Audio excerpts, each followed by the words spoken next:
Hello, welcome to episode 98 of the Epic Film Challenge to 1001 Movies You Must See Before You Die, 1981's The Evil Dead.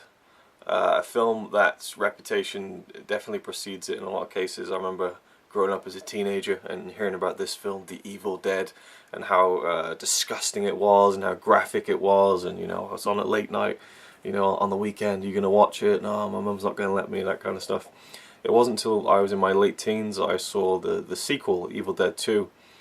And then when I first got into buying Blu-ray, about 5 years ago, I bought the first one and the second one and watched them both with Connie. She wasn't a big fan of them. I think she enjoyed the second one a bit more. And I realise now, 5 years, I mean really I think that 5 years is probably the time period where you unless it's a film that's a favourite of yours, or one that you've seen many times, you kind of forget a lot about it, because I was like, Evil Dead, yeah, I know what I think of that. And then I sat down and watched it for this, and I was like, okay, this is, it felt like a completely different film.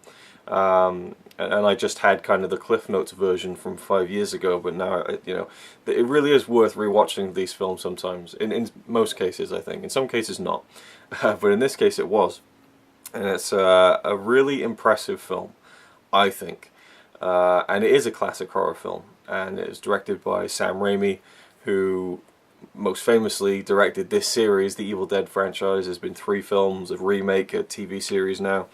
But also he probably, I'd say his biggest success was the Spider-Man trilogy in the 2000s, which I'm a huge fan of, particularly the second Spider-Man film. I think it's one of the best superhero films ever made. But this was his beginnings, and Bruce Campbell is another kind of guy who became famous through The Evil Dead, and he plays the character of Ash in this film.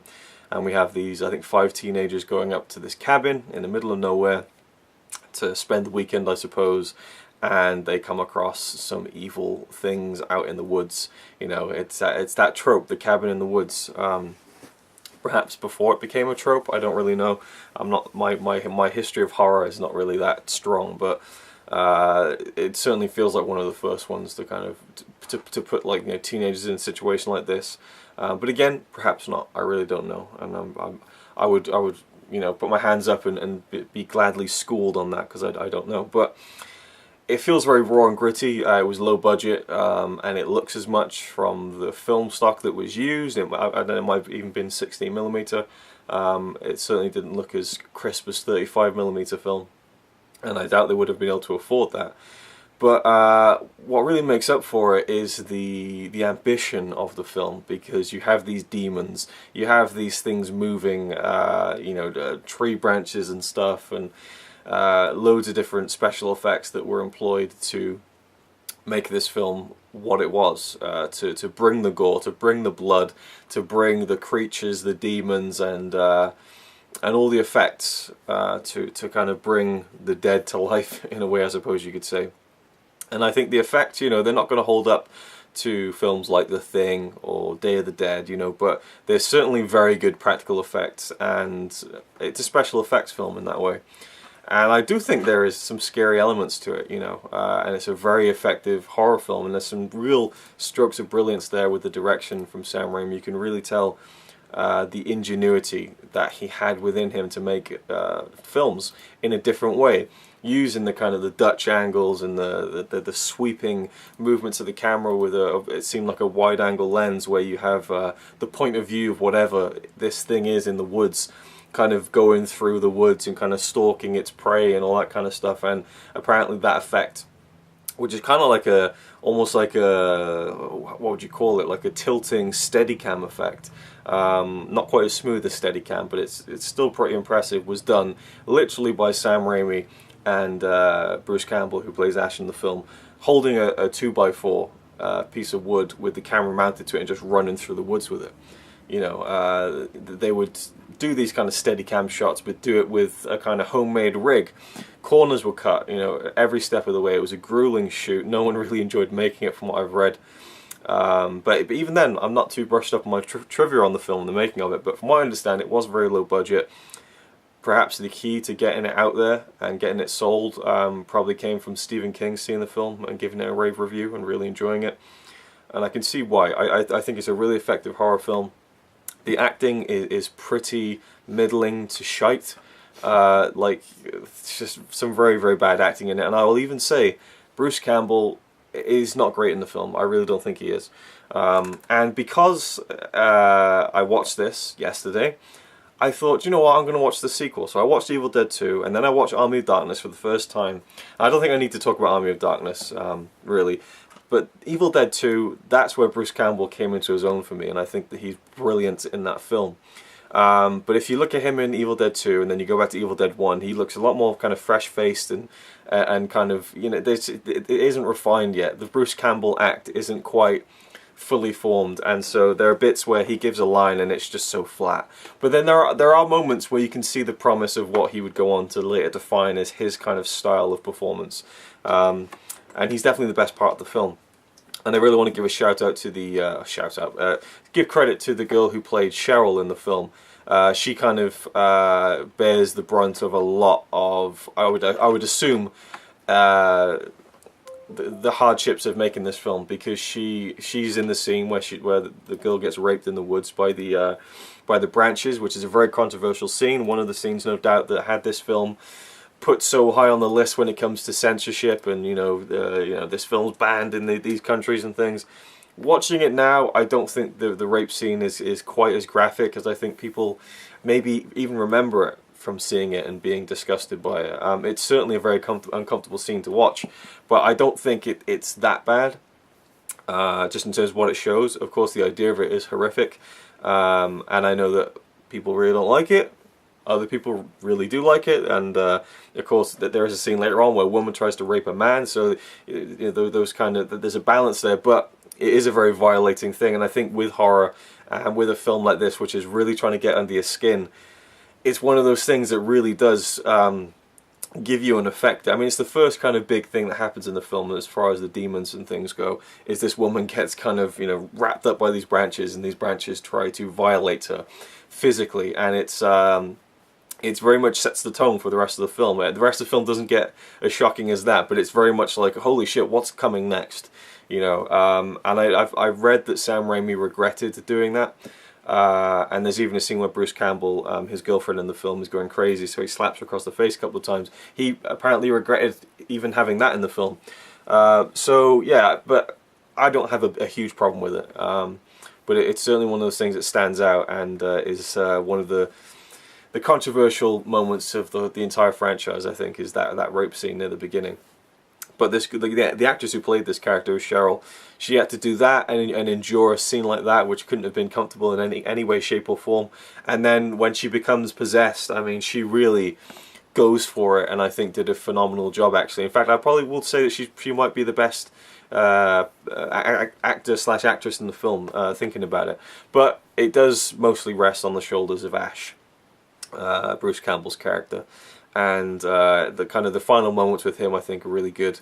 And one of my favorite parts that always sticks out in my head every time I watch it is when he's running through the rooms in the cabin, and he comes to this back room, and there's a projector shining a light in his face, and he's looking like this, and blood starts running down the projection screen, and it covers like him, but with the projection it's a really cool like image.